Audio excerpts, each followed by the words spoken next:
All right, my friends, it is kale time. We're about to be kaling it, so don't kale my vibe, okay?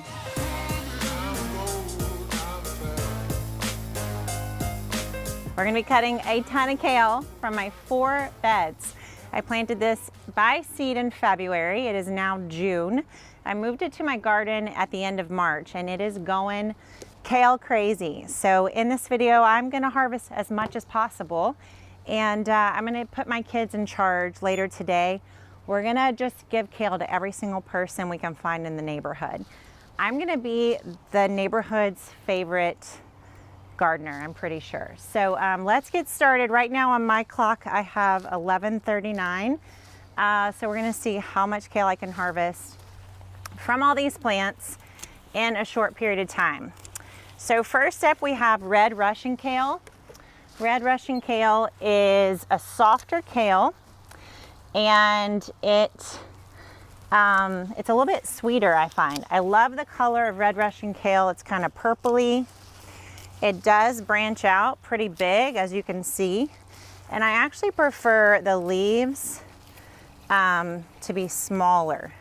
So it's another good reason to harvest it now, so that I can have the plant focus on smaller leaves rather than these giants like this. But it is delicious. It's great for smoothies. It's great for sautés and salads. Now, remember our rule for harvesting, which is you don't want to harvest more than really 1/3 of the plant at a time.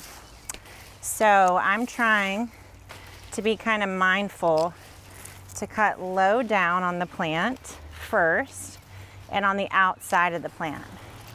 And I'm just going to kind of go down and along this path of plants. Try not to skip too much, but also try not to take too much either.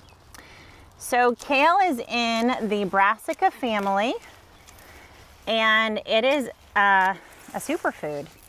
Now, some people argue that you can have too much kale.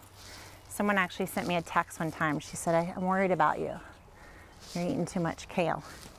So I said, wow, I never had someone tell me they were worried about me for having too much kale. But supposedly some people have, I don't know, their thyroid, I don't know. You guys will have to tell me in the comments what it's about, but supposedly something happens where if you get too much kale, your body doesn't like it. But I personally have never had something physically happen to me from eating too much kale. Now, I don't eat this much kale, but I do eat a lot. All right, y'all, this is just from about, 3 or 4 plants so far. So I think I may have overplanted my kale this year. I got really bored during winter and kind of desperate, and I started a lot of kale seeds, a lot, like trays and trays worth. And then of course, when you start that many seeds and you see them turn into plants, you don't want to, stop them. You don't want to keep them from becoming their truest, fullest self, right? So naturally I planted all of them out, and at that time they were tiny little babies, right? They were just like 1 inch. And so oftentimes it's hard to imagine what these ladies are going to grow into. But obviously they had no intentions of staying small. They kind of fooled me. It's almost like kids, right? Like when you first have them, you're like, they're so cute and innocent and little babies. I want more. And then they grow up and you're like, whoa, that's a little much. No, I'm just joking. I've never had that thought before. So it'll be interesting for me to get through this season and kind of decide if I want to pull some of these. If you watched I have a video all about pulling the cabbages. So I did do that in my center beds. I had cabbages planted, and I pulled them out because I realized, one, they were going to take up a ton of space, and they didn't look like they were going to thrive. The kale is definitely thriving, and I definitely have use for it, and I love that it keeps going, like it's not just a one harvest. However, that's a lot, you know, to eat. So unless I want to be the kale donor for the neighborhood, then I may want to pull some of these plants for summer and possibly focus on like bush beans, or I could even do like some squash or zucchini, some summer squash. There's a lot of things I could grow here on the edge of the bed besides all this kale. The main reason I'm cutting it today is, one, yes, to give to neighbors and make sure we use it. Most things in the garden, it's funny, if you don't use it, you literally do lose it. So things have like a shelf life. You know, they have a shelf life at the grocery store, but they also have a shelf life in the garden. So these leaves literally have a length of time they want to be here and on the plant, and then they kind of go into shutdown mode. So during that time, they become much more vulnerable to disease and to pests. And so you really don't want to leave big mature plants in the garden without harvesting from them, simply just for the health of the garden. So that's one of the reasons I'm harvesting all this. Another reason though is production. So because I do intensive planting, when these leaves get so big, they are blocking the other plants from getting sunlight and resources. All right, my friends, so that's all from just this side.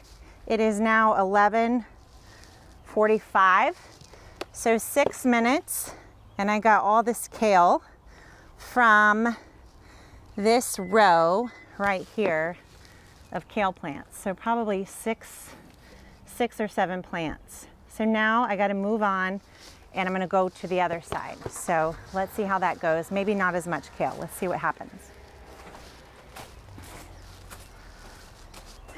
Okay, on the interior here, I'm going to do the same thing, starting low on each plant and cutting the older leaves, and especially the leaves that I know are shading the other interior plants that I think are more important.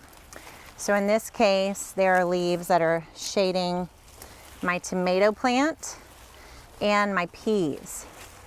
So it's okay to have these plants planted closely together the way I do, but you just want to be sure everything's getting the space it requires and not taking up too much space. So kale, mustards, cabbages, these kind of plants can honestly be like, what do you call it? Like a space hog. Is that a thing? I feel like there's like a term I used to call my sister when they take up too much space, like in the bed or in the back seat of the car. Kale can be that thing where it takes up so much space, you don't have, it ends up overcoming the other things that are more important to you. So I have less plants here. Honestly, I could probably live off of just these plants here on this side. So one option I could take for summer would be to pull those plants on the outside there and just have these on the inside. All right, I think I've done a pretty good job of pruning this side. And now I'm gonna add this to my basket, and then we'll move on to the next bed. Now my kids, they don't know it yet, but their task this afternoon is gonna be to tie up all this kale and deliver it to my neighbors. Are they gonna think I'm weird or what? Definitely. All right, we have an overflowing basket here. All right, moving on to the next bed. So this side back here is crazy busy. It's got so much growth, mostly because I rarely get on this side. This is the side against the house. So, you know, I don't know, I'll neglect this side because it's harder to get to. So things just kind of take on a life of their own over here. We've got probably, I don't know, 6 or 7 plants, maybe more, maybe 10, all along this edge. All right, moving in, here we go. I think I'm probably at 10 minutes right now. I'll have to measure. I think I'm gonna need to weigh all my kale before I give it away. It'd be fun to know how much I'm kaling it. You know what I mean? I don't have a food scale, but I think what I could do is weigh myself and then hold all the kale. What do you think? Maybe it would work. So let's see, what else can I tell you about kale? This is taking longer than I thought. A lot of you guys ask about pest pressure on kale, and it is a huge deal, especially as we get warmer. So many of you will see my kale plants and you're like, in my DMs, you're like, why? How do you not have pest pressure? So I definitely do. We have a video in the library here on the Gardenary page all about the mesh covers that I use, and I do love those. Those are a great way to keep moths off of your kale plants. But you can see here, see the little holes, and there's definitely eggs. I mean, I can see the eggs on the back of this leaf. I don't know if you can see the detail, but there's definitely pests happening, and it will increase as the summer goes on. A couple of things you can do. First, obviously, is to cover them. The second thing is to do just like a preventive spray of insecticidal soap. I use Castile soap from Dr. Bronner's. That was a dead pea vine. So you can use that just as a preventive. You just kind of lightly spray the leaves. Don't overdo it. But that's a good preventive. Another good preventive is garlic barrier. Most of the pests that love greens do not like the smell of anything in the onion family. So you can spray the leaves with garlic barrier, or you can even just plant the plants near chives and garlic. The other thing you can use if it gets really serious is something called neem oil. And then finally, if it gets horrible, you can use something called Monterey BT. I don't like to use that. In fact, I haven't used it in years, but that's something you can definitely use that will basically, it's like an organically approved way to deal with the pests. All right, y'all, I think I've officially out harvested my basket. What do y'all think? Okay, last little bit, I gotta finish these 2 beds. I don't think I'm gonna even get to the back 2 beds. That's okay. So I'm going back here and gonna harvest from this side, and then I'll have to do the dinosaur kale another day, because it literally is too much to handle.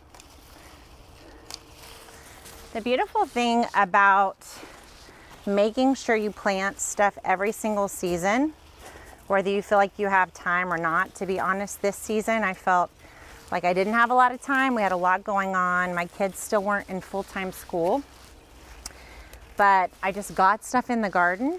And one of the benefits of that is all the lessons you learn.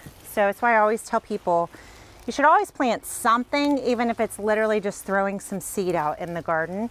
Every season, like all of you guys watching right now, you should promise yourself that like this week you will plant some stuff.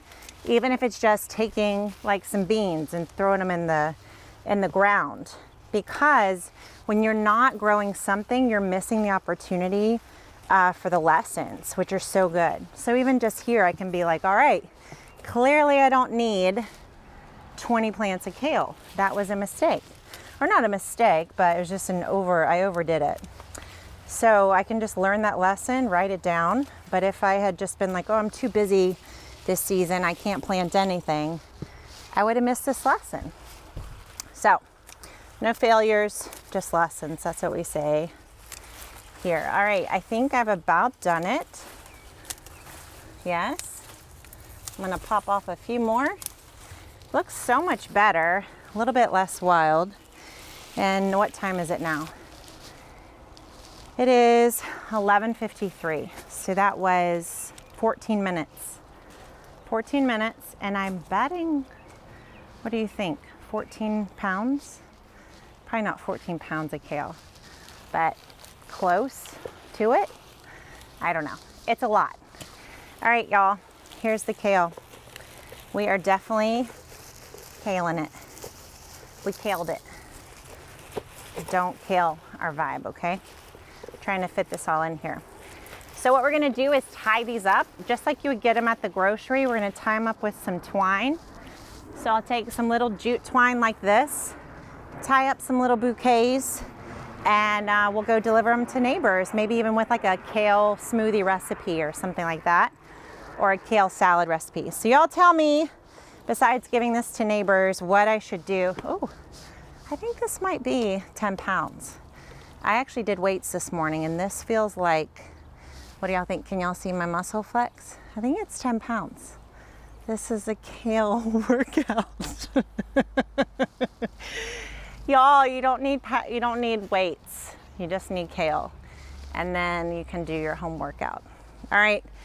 I hope you love this video. Maybe if you stayed all the way till the end, then clearly you are kaling it too. So tell me in the comments what you think I should do with all this kale. And I'm gonna write down my lessons I've learned this year, and maybe I'll do like less plants next time. Also tell me if you think I should pull these plants and plant something else in their place. Thanks so much for watching. I love you for it. Don't forget to subscribe to the Gardenary channel. When you do, send us an email at hello@gardenary.com. We have a special gift to give you for subscribing. Thanks again, and I'll see you next time. Bye.